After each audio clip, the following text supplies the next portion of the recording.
Over the many decades video games have existed, they haven't changed just in terms of visual fidelity and mechanics. It's not just the things that made up a game like Pong and the things that make up the gargantuan effort that is Death Stranding 2. It's also something that needs to be thought about in terms of length. What used to be a game that you'd knock over as long as you could keep your quarter alive in an arcade is now a game that could take up an entire week or a month or a year. When it comes to modern marketing, games don't just show off the graphics and gameplay, but also the length. They illustrate to you that you will get solid bang for your buck. The downside of this is when the main campaign itself is so very enormous that even if you just focus on what needs to get done, it's kind of a slog. What's worse is when a game in question seems to be tying up every loose end before it throws in a whole new plot or antagonist, which pads it out even further. The 10 entries I've got for you on this list are all phenomenal, but they may have been even better if they were a little shorter. Or a lot shorter. Your opinions will definitely vary, so let me know what you reckon down in the comments. I'm Jess from What Culture, and here are 10 great video games that are way too long. Want to stay safe online and save big? Well, you can. Right now, you can get up to 76% off a 2-year NordVPN plan, plus 4 months free, and up to a $50 Amazon gift card. And all you've got to do is click the link in the description below or on this QR code that should be right down here in this video to get signed up with this great deal right now. Number 10, Like a Dragon Infinite Wealth. After 20 years and almost 20 games, you'd be forgiven for thinking Like a Dragon, or rather Yakuza, of course, as it was, might be running out of steam. But considering the most recent installment, Infinite Wealth, is among the few games to receive a perfect score from Famitsu, the Wacky Mob saga is looking to be stronger than ever. And that's kind of ironic, since the latest entry suffers from a shameless amount of bloat. I will say this one is defeating me so far, but it's still on the list. From beginning to end, the game is filled with overly long cutscenes and drawn-out exposition. You can skip those sections, but you will miss out on integral plot points. There's also the issue with if you enjoy the story segments, and I do, there's still just so much side content that if you happen to also be cursed with being a completionist, you're gonna be at it for a long time. As can be expected from Like a Dragon, Infinite Wealth has a bunch of mini-games, side quests, including treasure hunts, photo missions, and delivery tasks. And although similar bonus features appear in previous installments, they're usually for hardcore players since they take hours to accomplish. However, several mini-games here tie directly to the central characters, compelling you to take part in them if you want to get the full experience. Also, the random encounters become disproportionately tough later on, so you kinda need to grind if you don't want to take part in the so-called voluntary missions. Like a Dragon Infinite Wealth is superb, but some could say that the way it artificially pads out its length is kind of annoying. Number 9, Assassin's Creed Valhalla. When it comes to Assassin's Creed, purists are expecting a sprawling adventure they can get lost in for hours on end. That said, if you do this one pretty tight, Valhalla's still gonna take you 60 hours to finish, which is about 15 hours longer than Odyssey if you played that one real tight.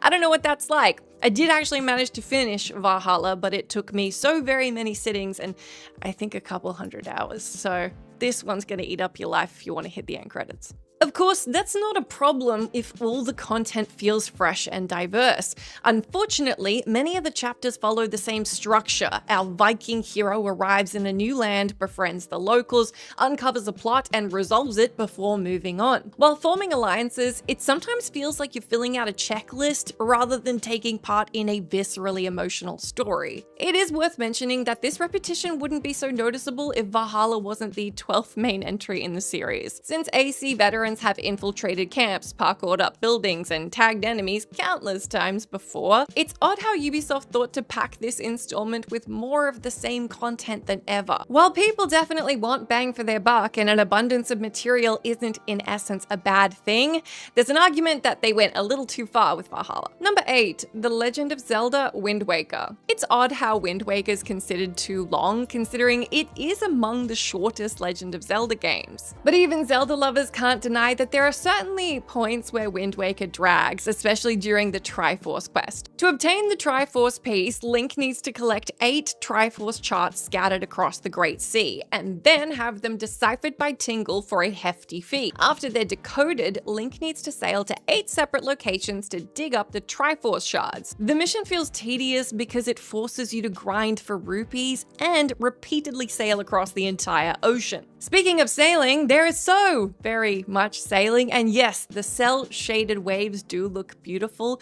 but sometimes you hit 10-minute stretches where you're just going from place to place and nothing is happening. Fortunately, Nintendo took these complaints into account when they were working on the remaster. In Wind Waker HD, there are only 3 Triforce charts instead of 8, so the quest is definitely less laborious. And on top of that, Link can obtain the Swift Sail, allowing him to zip through the sea much faster. Wind Waker isn't a gargantuan game, but fans appreciated how the developers did decide to condense the irritating elements for the re-release. Number 7. Dragon Age Inquisition. If you're a casual gamer who wants to enjoy a big blockbuster AAA experience that may have a lot of side content, you may want to ignore that side content. I don't know how to do that, but you can if you really want to, and you should be able to. Although you might miss out on a couple of cool collectibles, this mentality can shave off hours of needless playtime if you've got a busy schedule. However, there are certain titles that encourage players to take part in quests that aren't meant to be mandatory. That brings us to Dragon Age Inquisition. In Mike Laidlaw's fantasy sequel, you need to use power points to unlock areas and story missions. Of course, accessing compulsory missions later in the game costs a pretty penny, pushing players to explore the world if they want to obtain more power. This system means that you need to do additional missions in order to advance the plot, so those optional bits and pieces just turned into less optional bits and pieces. This wouldn't be so bad if there was a narrative payoff, but these gratuitous excursions serve no real purpose except to farm resources or power. These jaunts are lazily put together and repetitive, since they usually involve fetching items, gathering items, or killing a certain number of enemies, often with little character interaction or story depth. Number 6. Ring Fit Adventure. Millions of people are in debt to Ring Fit Adventure, either because it came out around the time of COVID so they could work out at home while the gyms were closed, or like me, they would never set foot in a gym. I mean, do I look like I've been to the gym? But I have played Ring Fit Adventure, and that game, it is too long.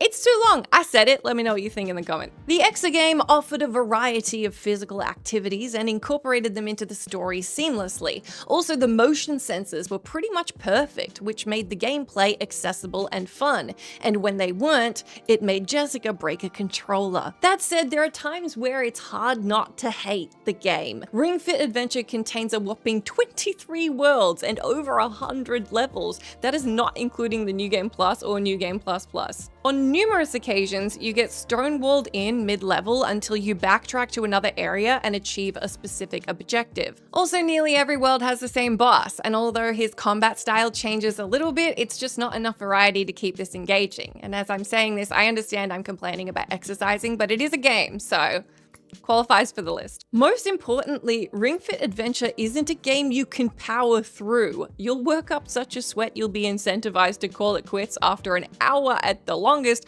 and might not have the energy to come back for it for a few days, if you have my stamina. As a result, it takes ages to win Ring Fit Adventure, unless you put it on the easiest mode possible. You may find yourself so very done with it all by the time you reach the last few worlds that you might find the experience as dreary as conventional exercise.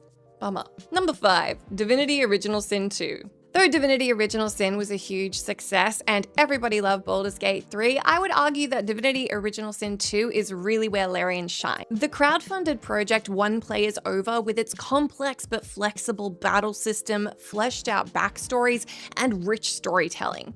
It also offered an unparalleled level of freedom and rewarded players for experimenting and exploring. As such, Original Sin 2 wasn't just a great follow-up, it's one of the best titles in the genre over the last decade, or forever. Having said that, boy is this game long, and if you played any game from Larian Studios, you're probably expecting this. Even if you decide to mainline it and do it as tight as possible, you're looking at 60 hours minimum. Although you can skip the exposition, you'll miss out on the fascinating lore, urging you to really listen to the many dialogue-heavy scenes. Some of the battles can also be incredibly lengthy, especially if you're playing on the higher difficulties, or you realize you messed it up at the beginning halfway through and you just need to go all the way back and try again. Several missions in Act 3 and 4 also rely on your party revisiting multiple areas, which quickly grows infuriating. Not only that, it's easy to get lost in this massive world, so that's gonna add a few more hours on top of what you may have been hoping was a shorter runtime. Probably not the right genre for it if you want a quick time, but a very good game.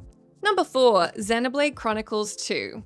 If there's one genre that's likely to suffer from excess, it's role-playing games, as we just talked about. But Xenoblade Chronicles 2 dodges most of the trappings we've come to expect. Although Monolith Soft's luscious sequel contains fetch quests, long cutscenes, and extended battles, it does get away with it for the most part, since these elements remain consistently fun and dynamic. If there's one section of the game, though, that does not remain consistently fun and dynamic, it is the never-ending tutorial. Even though Twilight Princess got shredded for its over-explained prologue, it was straight to the point compared to Xenoblade Chronicles 2. Rather than introducing core systems early, the game drip feeds mechanics for hours on end. Just as you feel like you've learned everything the game could possibly need to tell you, it drops another gameplay mechanic that you need to learn about. What's worse is these guides aren't comprehensive, which makes it challenging for newcomers to grasp fundamental rules until later in the game. As a result, you'll probably find yourself learning basic and essential attacks and combos up until the 20-hour mark. If the instructions were clear and succinct, Xenoblade Chronicles 2 wouldn't just be needlessly long, it'd be significantly less frustrating. Number 3, Metal Gear Solid 5, The Phantom Pain. Even though The Phantom Pain was deservingly praised for things like its stealth systems and interesting gameplay mechanics, there's no denying that it definitely suffers from a bit of bloat. The bulk of the main campaign consists of over 30 story missions, which can take 40 to 50 hours to complete. But when players realize these missions only make up Chapter 1, they safely assume that Chapter 2 will escalate the narrative. Instead, Chapter 2 recycles previous missions with harder modifiers. Although the chapter feels a bit like a bonus mode, it needs to be beaten to access pivotal story content, including the true ending. Look, it was acceptable when Super Mario Bros. Pulled the play the whole game again on hard mode stunt in 1985, but this is the 21st century for crying out loud. Considering Metal Gear Solid is Konami's biggest property, it's kind of insulting that the company stooped so low. Chapter 2 isn't as long, which is kind of a good thing, but as you can imagine, if you haven't played it yourself, it's not exactly that fun to just repeat the same missions in a slightly different way. Chapter 1 is so long, they probably could have added a few missions to close several character arcs and discarded Chapter 2 entirely. Number 2, Persona 5. Persona 5 isn't just a great turn-based title, but a cultural milestone that fuses deep gameplay, breathtaking art, and thought-provoking social commentary. JRPGs aren't for everyone, but P Studio's magnum opus is so very accessible, it really does open up the genre to people who may not have checked it out, and you would absolutely be rewarded for it. It was actually my first JRPG, and now I'm completely in love.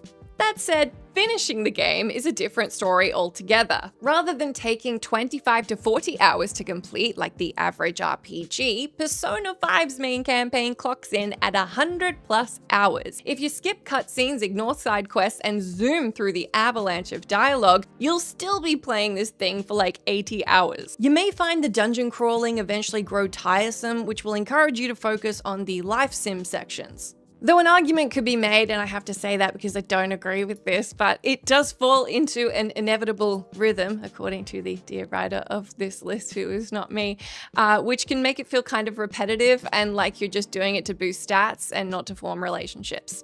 which is crazy, because why wouldn't you hang out with these beautiful people? Players also have several in-game days to complete each palace or dungeon. After defeating the palace, you have to wait until the time limit expires, which can tack on an hour or two per dungeon. Allowing players to skip to the next phase when the previous palace is completed would have been an easy way to shorten the main campaign without compromising the story. Number 1. Final Fantasy VII Remake and Final Fantasy VII Rebirth. Everybody wanted the long-gestating Final Fantasy VII Remake to be bigger than ever, fleshing out every aspect that made its predecessors special. But rather than recreating the 1997 game in a single title, Square decided to make it a trilogy.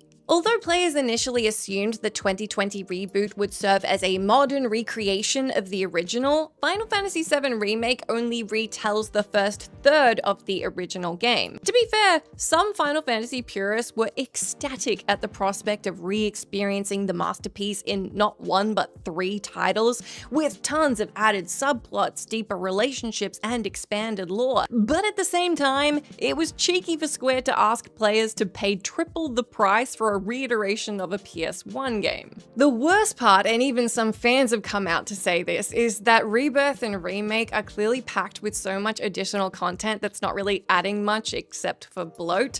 It's sort of clear this could have worked as one compact game. That way, the main campaign could have been a sizable 60 hours while still maintaining the emotional beats and tight storytelling of the classic version. Sadly, greed seems to have cost the studio greatly, since Rebirth only sold half as much as Remake, indicating potential customers weren't keen on the iconic game being split apart. Even if Final Fantasy VII's closing chapter gets rave reviews, and hopefully it does and it turns out to be absolutely worth it, the whole trilogy is sort of a textbook example of quantity over quality.